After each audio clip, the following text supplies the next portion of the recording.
Halo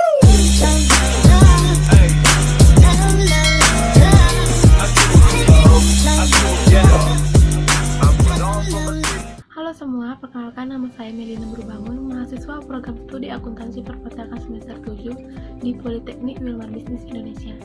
Dalam video kali ini, saya akan membahas tentang materi manajemen perpajakan, yaitu tentang tax planning pada withholding tax atau PPh, potong pungut selain PPh pasal 21. Penerapan withholding tax system dalam pemotongan pajak penghasilan telah menguntungkan dari segi efisiensi waktu, akuntabilitas data, biaya, serta kinerja terhadap diri wajib pajak dan fiskus. Jenis-jenis PPh potong pungut. Yang pertama, PPh pasal 22. Objek pasal PPh pasal 22 yaitu kegiatan usaha di bidang impor dan kegiatan usaha di bidang lain yang memperoleh pembayaran atas barang dari anggaran pendapatan dan belanja negara atau anggaran pendapatan dan belanja daerah yang dilakukan dengan atau melalui pemungut-pemungut yang ditunjuk itu saja yang dapat dipungut oleh pajak penghasilan. Yang kedua, pemungut pajak. Pemungut pajak PPh pasal 22 yaitu yang pertama, Bank Devisa dan Direktorat Jenderal Biaya dan Cukai atas impor barang. Yang kedua, Bendahara Pemerintah dan Kuasa Pengguna Anggaran atau KPA. Yang selanjutnya, Bendahara Pengeluaran. Selanjutnya, BUMN atau BUMD. Selanjutnya, Bank Indonesia, PPA, PT Telkom, PT PLN, dan PT lainnya. Dan selanjutnya, badan usaha yang bergerak dalam bidang usaha industri semen dan industri lainnya. Berikut adalah tentang tarif pemungutan dasar pengenaan pajak PPh pasal 22, dapat dilihat dalam layar berikut.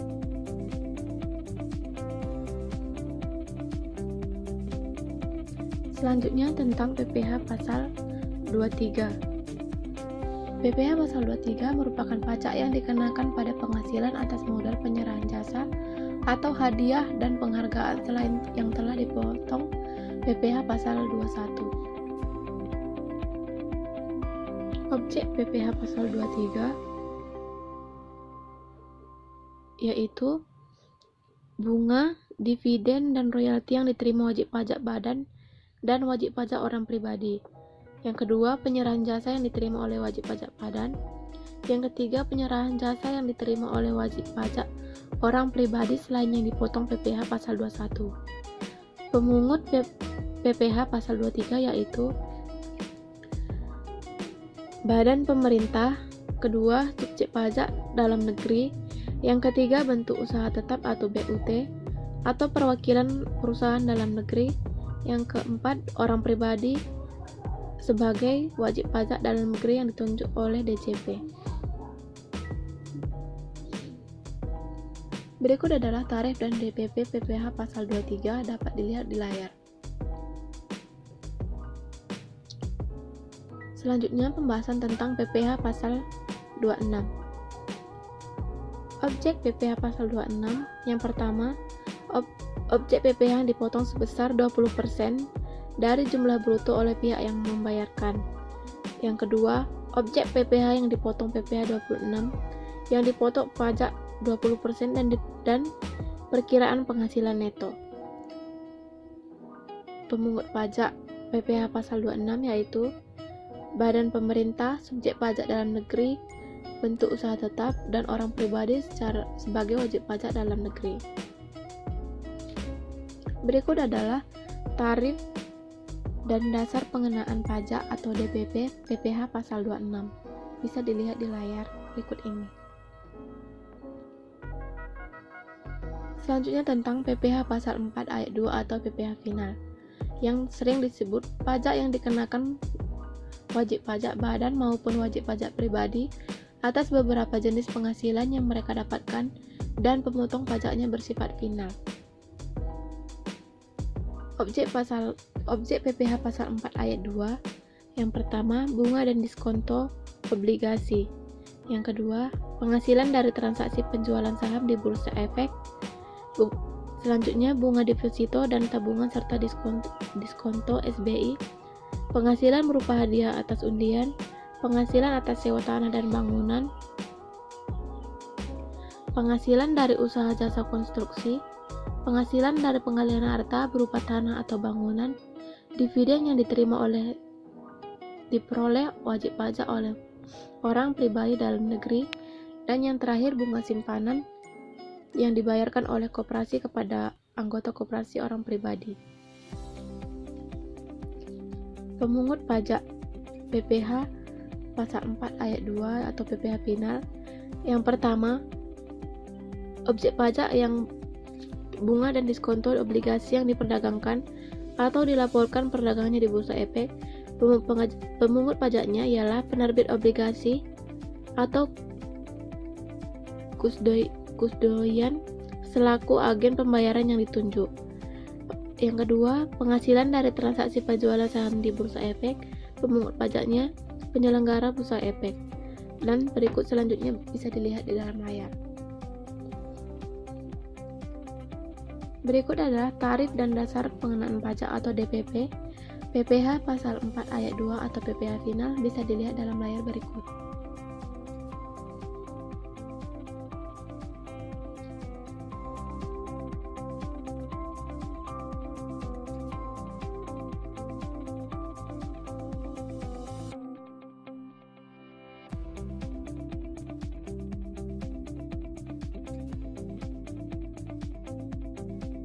Pembahasan selanjutnya yaitu tentang saat terutangnya PPh potong pungut.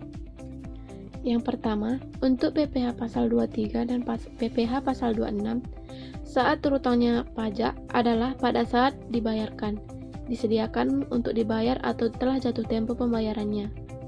Yang kedua, untuk PPh pasal 4 ayat 2, saat terutangnya pajak adalah saat pembayaran atau saat terutang mana yang lebih dahulu. Yang ketiga, untuk PPh pasal 22, saat terutangnya pajak antara lain adalah saat pembayaran bea masuk atau saat penyelesaian dokumen PIB untuk impor, saat pembayaran, saat penjualan, dan saat penerbitan delivery order, saat pembelian tergantung objeknya masing-masing. Selanjutnya, saat penyetoran dan pelaporan PPh potong pungut. Yang pertama, penyetoran PPh potong pungut dilakukan ke kas paling lambat tanggal 10 bulan berikut dengan menggunakan surat setoran pajak atau SSP. Yang kedua, pelaporan PPh dilakukan ke KPPB tempat pemotong atau pemungut terdaftar paling lambat tanggal 20 bulan berikut dengan menggunakan surat pemberitahuan masa atau SPM.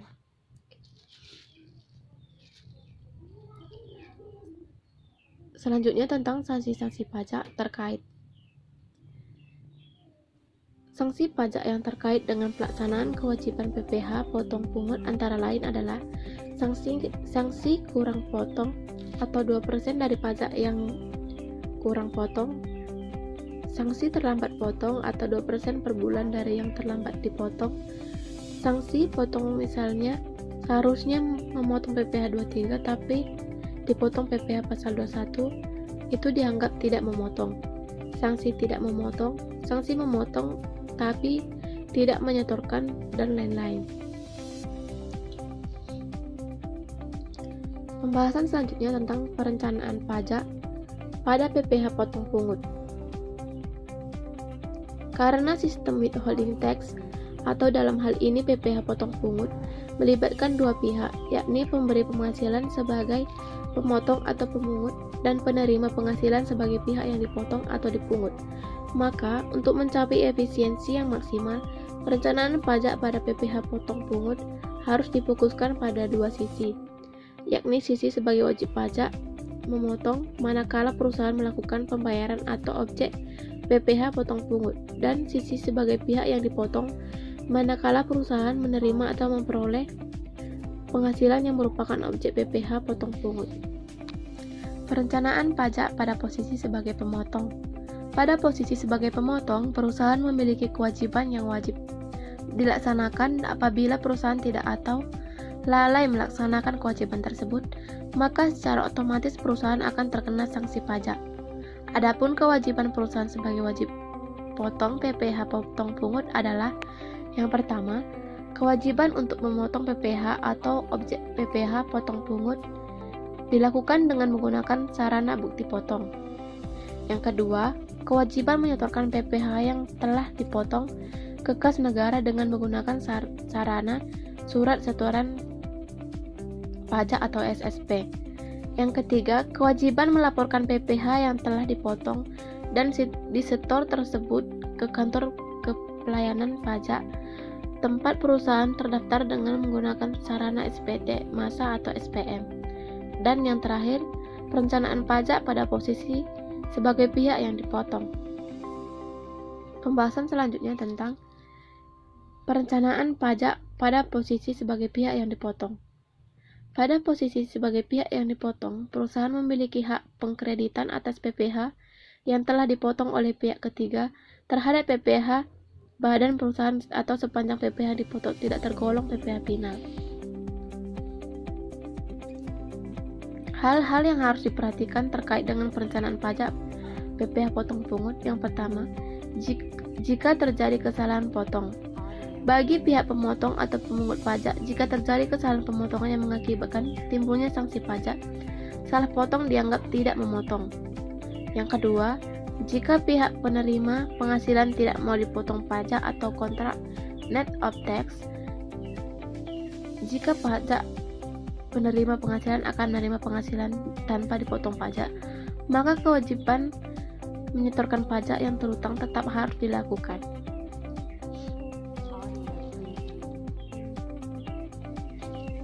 Khusus untuk pembayaran kepada wajib pajak luar negeri, perlu diperhatikan apakah penghasilan yang diberikan kepada pihak wajib pajak luar negeri tersebut merupakan passive income atau bunga, dividen dan royalti, atau active income, penghasilan dari jasa atau kegiatan.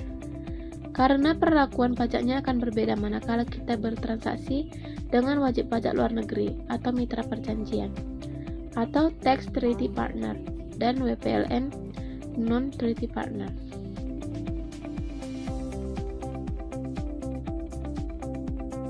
Dan yang terakhir, mengelola perbedaan interpretasi mengenai objek pajak pada suatu transaksi.